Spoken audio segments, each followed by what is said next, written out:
The Hero of the Kingdom franchise is certainly an odd one among games that I've played and enjoyed. The simplest idea of describing this would be almost like a step up from like a mobile or free-to-play RPG.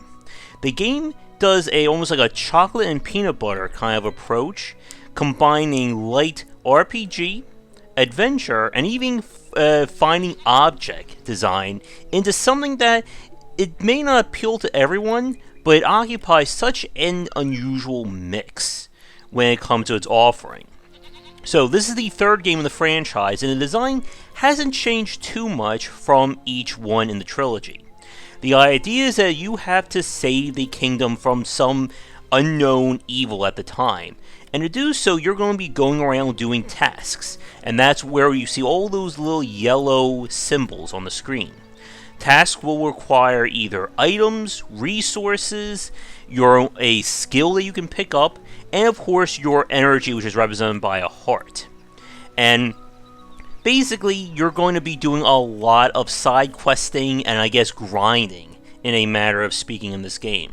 Here you can see one of the newer features, kind of a fast travel, that also allows you to buy from stores without having to go to that screen. But as you play through the game, you're going to be completing tasks that will earn you resources, and in turn, as you level up, it will allow you to do more in the world. So the more things I hunt, I'll be able to upgrade my hunting skill, which in turn will let me to hunt bigger game. So as you can see right there, I was trying to fight something, and I didn't have the high enough stat for it. But a lot of the game's just about managing your resources. While you can certainly buy just about everything you'll ever need, the cost will eventually overtake you.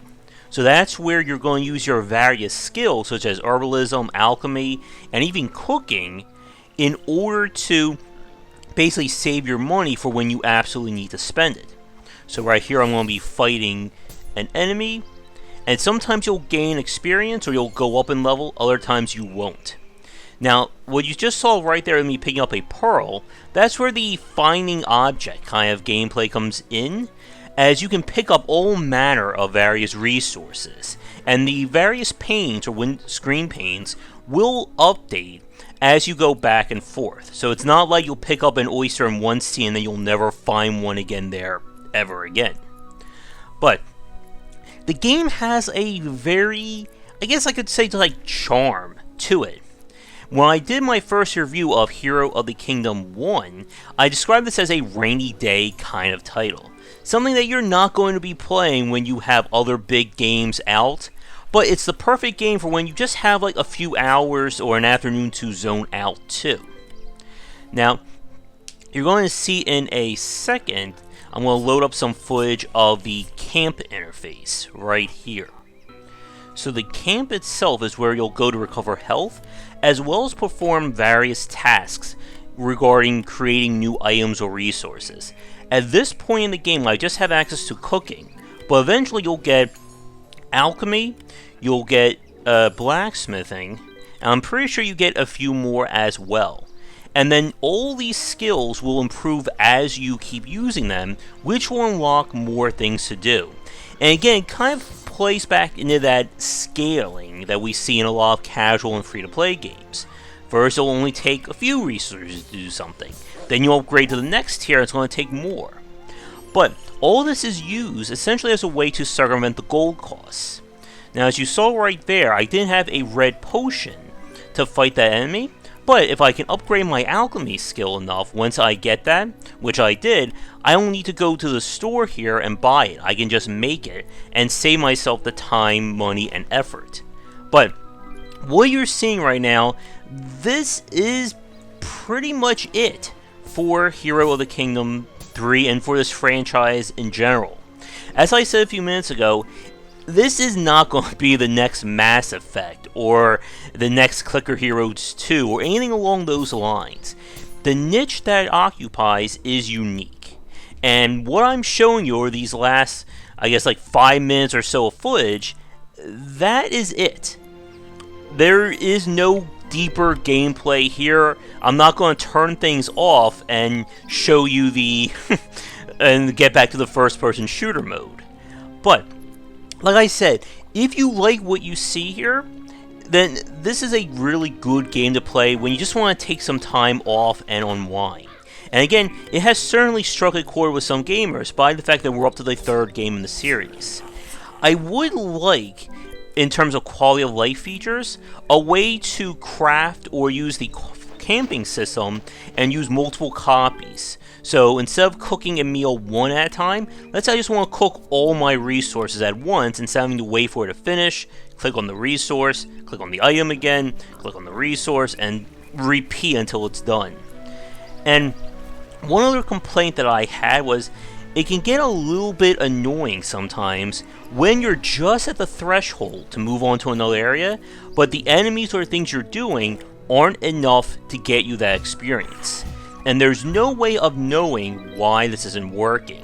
So I spent quite a bit of time at level 39 of combat, and the way to move forward to the next area I needed to get to level 40.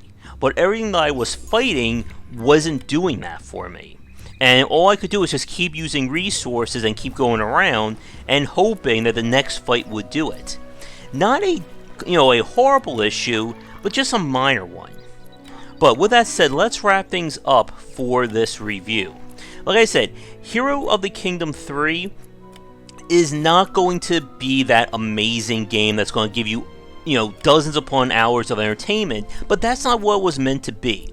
And I think the developers have struck that very interesting balance of just being casual enough to be accommodating to anyone who plays it, while just having that little bit of progression and depth that keeps you playing from beginning to end. And I'm curious to see if they decide to elevate this design any further, if they decide to do a fourth game in the series or go to something else. But that's going to do it for this look. I would like to thank the developers for giving me a press key to check this out. If you'd like me to look at your game in the future, please don't hesitate to get in touch. But otherwise, check back for daily discussions on game design here and on Game Wisdom, where we examine the art and science of games. Until next time, have a good night. Before we get to the credits, just a quick shout out to the supporters over on patreon.com/GWBycer. Thank you so much for watching this video. If you enjoyed it, be sure to check back for our regular streaming, most nights at 9:30, 10 EST, and you'll find a schedule linked down below. For a collection of my writings as well as audio casts on design, you'll find that at game-wisdom.com. Be sure to follow me on Twitter at GWBycer. If you're interested in hanging out and talking about game design topics, we have a Discord channel with the basic tier open to everybody, and that is linked down below as well. If you'd like to support us on Patreon, it is at patreon.com/GWBycer. Your support can help to keep things going and growing, and you can earn rewards such as ad-free versions of our talks, votings for our specific Let's Plays and grab bag streams, and more. But that's it for now. Thanks again for watching. I hope you come back for more great discussions on design here and on GameWisdom.com, where we examine the art and science of games.